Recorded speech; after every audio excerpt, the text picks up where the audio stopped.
Hi everyone, Marc here. I want to talk about Rivian. So I've taken some criticism, and you've seen the attack ads out there saying I was wrong about Rivian. Well, a lot of people were wrong about Rivian. Let's go back to December 12th, 2016. That's when Rivian had their meeting before the normal town council. We'd known about them for about 48 hours at this point. There was very little information available because they'd deliberately been in stealth mode for years. And what little information was available did not look all that promising. There were a lot of questions about previous dealings they'd had in Florida. They had tried to get publicly funded through a stock offering, and it really didn't go anywhere. And the deal itself was saying that the town would have to cut the grass for 2 years and provide security for 2 years. And we thought, what kind of a company can't take care of the basic needs like that? So there were legitimate questions, and a lot of people asked those questions. So ultimately, they've become very successful. Was I wrong about that? Based on that initial meeting? Yes, but stay tuned for an update on that. Now, there's another way of looking at it, that everybody in the room was wrong, because even R.J. Scaringe, the CEO of Rivian, was saying the plant is so big that they wouldn't fully fill it, that they would likely be bringing in some of their suppliers and leasing space to them in order to fully use the facility. They were saying even at their peak, maybe 500 jobs. So nobody in that room was going to bet on the tremendous success that they'd had. If you had tried to tell them at that point how successful Rivian would be right now, I don't think anybody would have believed it. All right, but let's move forward. So after the meeting was over and after the cameras stopped, I sat down and talked with RJ directly for a good long time.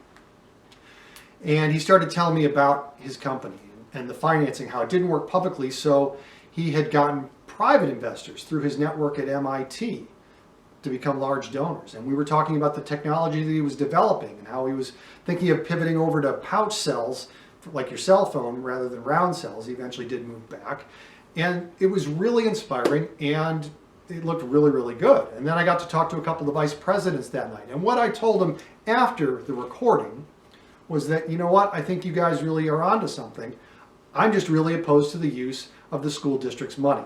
And so that's what my position was going forward in subsequent meetings. But none of those meetings have been recorded. So unfortunately, you're not going to see those comments. But that was the position I've taken ever since. That Rivian, as unlikely as it sounds, really has a good product going and has a shot at success. But we shouldn't be using Unit 5's money. That was the point. The reason was there was so much on the table already. They bought a $250 million facility for $16 million. They had all the contents that they could sell off and make a profit on. They had interstates going in 5 directions. They had a train line coming straight into the factory. You have a trained workforce ready to go, and you've got the state of Illinois offering them $49.5 million in tax incentives. All of that's on top of the fabulous presses that were in there that drew them to the plant in the first place that really were just too big to move. So Rivian was going to come here and use that facility no matter what. And that's why I was saying, we want to give them some incentives through the town, fine, but not with Unit 5's money. That just was a drop in the bucket compared to everything else and didn't need to be out there. So fast forward a couple of years. We're introducing Patrick Hoban, the new director of the Economic Development Council. We have a joint meeting between the town of Normal, the city of Bloomington, and the McLean County Board. And the question was raised about Rivian, and he said, you mean you gave away existing tax money? And we said, yeah. And he said, that is a bad deal. You don't do that. So I'm not alone in that criticism of the deal that we had. Rivian is going to be here after this election no matter what. The question is, what kind of deals are we going to do going forward? I, for one, am never going to put the school district's money on the line. Okay, that is a failure in leadership, should never have been done in the first place. There are people that have said, if I had been mayor, then Rivian would never be here. And that's not true. They've said that I would block Rivian. That's not true. I am rooting for them. I'm excited about their success and what it's going to mean to this community and how this community can support them in their success. It's a fantastic dynamic.